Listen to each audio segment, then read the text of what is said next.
하나님께서 아주 미워하시는 것이 있는데 그것은 바로 교만입니다.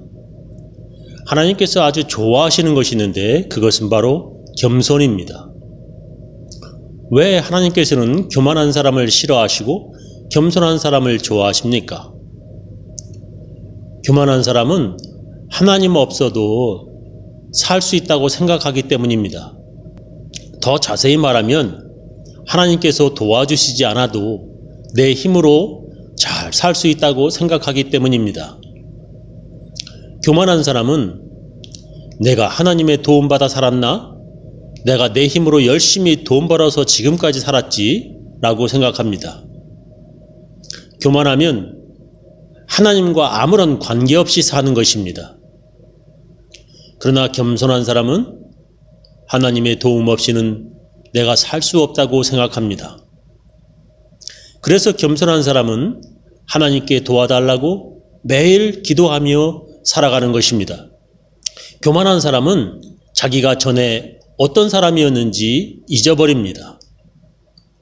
겸손한 사람은 자기가 죄인이었던 것을 잊지 않습니다.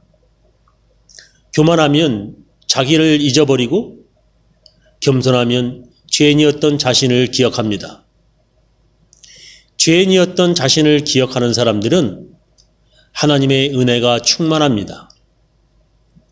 성경에 보면 어떤 별스럽지 않은 사람이 있었는데 그 사람이 겸손하여 하나님께서 그를 이스라엘의 초대 왕이 되게 하셨습니다.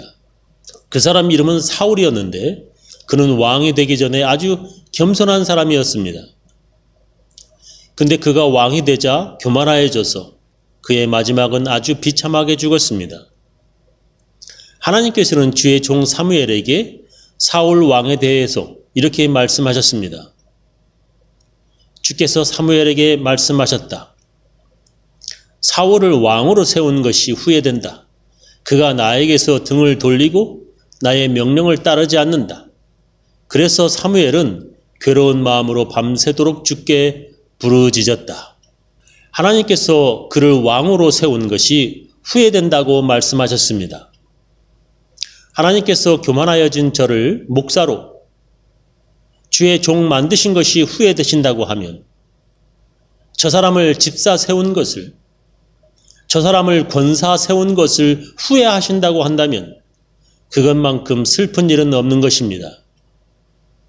하나님께서 말씀하시기를 사울 왕이 전쟁에 나가 승리하자 교만하여져서 하나님의 명령을 따르지 않는다고 말씀하십니다. 그런 사람을 왕으로 세우신 것을 하나님께서 후회하신다는 것입니다. 사람이 교만하면 하나님도 보이지 않고 주의 종도 우습게 여깁니다. 그런 사울 왕에게 사무엘은 이렇게 말합니다. 사무엘이 나무랐다. 주께서 어느 것을 더 좋아하시겠습니까? 주의 말씀에 순종하는 것이겠습니까? 아니면 번제나 화목제를 드리는 것이겠습니까? 잘 들으십시오. 순종이 제사보다 낫고 말씀을 따르는 것이 순양의 기름보다 낫습니다. 거역하는 것은 점을 봐주는 죄와 같고 고집을 부리는 것은 우상을 섬기는 죄와 같습니다. 임금님이 주의 말씀을 버리셨기 때문에 주께서도 임금님을 버려 왕이 되지 못하게 하셨습니다. 라고 기록되어 있습니다. 교만하여지면 그 사람이 드리는 예배도 하나님께서 받으시지 않는다는 것입니다. 교만한 자의 예배보다 겸손하게 순종하는 것을 하나님께서 더 좋아하신다는 것입니다. 사울 왕이 교만하여져서 주의 말씀을 버렸기 때문에 주께서도 왕을 버렸다는 것입니다. 사람이 교만하면 하나님의 말씀이 들리지 않습니다. 그래서 교만하면 하나님의 명령에 순종할 수 없습니다. 그런 사람들에게 하나님의 말씀을 아무리 전하여도 그에게는 아무런 변화가 없습니다. 하나님께 버림받은 사울 왕은 전쟁터에 나가서 그의 아들들은 모두 전사하였고 그는 전쟁에 패하여 자살하고 말았습니다. 교만하면 비참한 최후를 맞이합니다. 교만은 여러 종류가 있습니다. 얼굴이 잘생겼다고 키가 크다고 교만합니다. 날씬하다고 교만합니다. 그런 교만은 그래도 좀 애교로 봐줄 만합니다. 그러나 그것보다도 더 꼴사나운 것은 돈이 많은 부자라고 교만합니다. 그것보다도 더 미운 것은 공부 많이 해서 남들보다 지식이 많다고 교만합니다. 이런저런 교만 중에서도 가장 안 좋은 교만은 영적인 교만입니다. 영적으로 교만하여져서 주의 종의 할 일을 자기가 하려고 드는 사람도 있습니다. 성경 역대하 26장에 보면 우시야라고 하는 왕이 있었는데 그는 전쟁에 나가서 승리하여 돌아왔습니다. 그리고는 교만하여져서 성전에 들어가 제사장이 하는 일 분향단에 분향하려고 하였습니다. 역대하 26장 16절 이하 보면 우시야 왕은 힘이 세어지면서 교만하게 되더니 드디어 악한 일을 저지르고 말았다. 주의 성전 안에 있는 분향단에다가 분향을 하려고 그리로 들어간 것이다. 이것은 주 하나님께 죄를 짓는 일이다. 아샤랴 제사장이 용감하고 힘이 센 주의 제사장 80명을 데리고 왕의 뒤를 따라 들어가면서 우시야 왕을 말렸다. 제사장들이 외쳤다. 우시야는 들으시오. 주님께 분향하는 일은 왕이 할 일이 아니요. 분향하는 일은 이 직무를 수행하도록 거룩하게 구별된 제사장들, 곧 아론의 혈통을 이어받은 제사장들만이 할 수 있는 일이요. 이 거룩한 곳에서 어서 물러나시오. 왕이 범죄하였으니 주 하나님께 높임을 받지 못할 것이요. 우시야는 성전 안 분향단 옆에 서서 향로를 들고 막 분향하려다 이 말을 듣고 화를 냈다. 그가 제사장들에게 화를 낼 때에 그의 이마에 나병이 생겼다. 아사랴 대제사장과 다른 제사장들이 그를 살펴보고 그의 이마에 나병이 생긴 것을 확인하고 그를 곧 그곳에서 쫓아냈다. 주께서 우시야를 치셨으므로 그는 급히 나갔다. 그는 죽는 날까지 나병을 앓다가 주의 성전을 출입하는 것도 허용되지 않았으므로 나병 환자인 그는 별궁에 격리되어 여생을 보냈다. 왕자 요담이 왕실을 관리하며 나라의 백성을 다스렸다라고 기록되어 있습니다. 영적으로 교만하여 제사장의 할 일을 자기가 하려다가 그는 문둥병에 걸렸습니다. 그래서 왕위를 그의 아들에게 넘겨주어야 하였고 그는 평생 격리되어 죽을 때까지 외롭게 살았습니다. 교만 중에서도 영적인 교만이 아주 무서운 것입니다.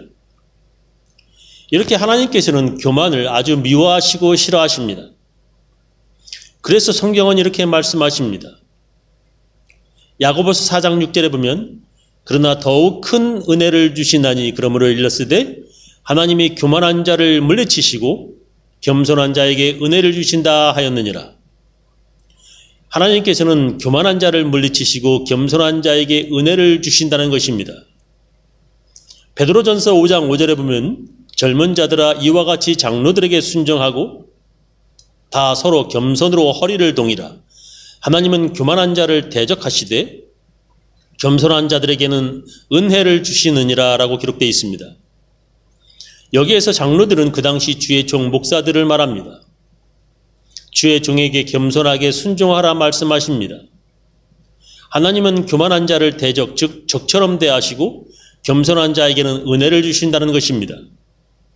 성경은 주의 종 영적인 지도자들에게 순종하라고 명령하십니다. 히브리서 13장 17절 이하 보면 이렇게 말씀하십니다. 너희를 인도하는 자들에게 순종하고 복종하라. 그들은 너희 영혼을 지키는 사람들이요 이 일을 장차 하나님께 보고 드릴 사람들이다. 그러므로 너희들은 그들이 이 일을 기쁜 마음으로 하게 하고 탄식하면서 하게 하지 말라. 그렇지 않으면 너희에게 유익이 없느니라 말씀하십니다. 교만하면 교회에서 영적인 인도자에게 순종할 수 없습니다. 오늘 성경 본문에서 하나님께서 이렇게 말씀하십니다. 옳습니다. 그 가지들이 잘린 것은 그들이 믿지 않은 탓이고 여러분 각자가 그 자리에 붙어 있는 것은 여러분이 믿었기 때문입니다. 그러니 교만한 마음을 품지 말고 도리어 두려워하십시오 라고 말씀하십니다. 이 말씀은 사도 바울이 로마 교회에 있는 이방인 크리스천들에게 하시는 말씀입니다. 이방인 크리스천들은 유대인들이 예수를 믿지 않고 예수 믿는 크리스천들을 미워하는 것을 보았습니다. 예수님도 유대인이었고 사도들도 베드로도 유대인, 그리고 사도 바울도 유대인인데 수많은 유대인들이 예수를 믿지 않는 것이 이방인 크리스천들에게는 아주 이상하게 보이는 것입니다. 자기들은 이방인인데도 예수 믿는데 같은 유대인들이 예수를 안 믿고 예수 믿는 사람들을 멸시하는 것입니다. 이방인 크리스천들은 유대인들이 다 아브라함의 자손이라 할지라도 성경에 보면 모두 다 하나님의 백성이 되는 것이 아님을 배웠습니다. 그래서 유대인들이 자기들을 멸시하는 것처럼 똑같이 그들도 예수 믿지 않는 유대인들을 멸시하였습니다. 그 당시 사도들 거의 모두가 유대인들이었는데 혹여 이런 일로 사도들에 대한 존경심이 떨어질 수도 있었습니다. 바로 그때 사도 바울은 그들에게 교만한 마음을 품지 말고 도리어 두려워하라고 말합니다. 사도 바울은 유대인들이 예수를 믿지 않아 가지에서 잘려나갔고 거기에 이방인들이 접붙임을 받았다는 것입니다. 하나님께서 본래의 가지들이 교만하여짐으로 아끼지 않고 잘라버리셨는데 접붙인 가지인 이방인들이 교만하여지면 아끼지 않으실 것이라는 것입니다.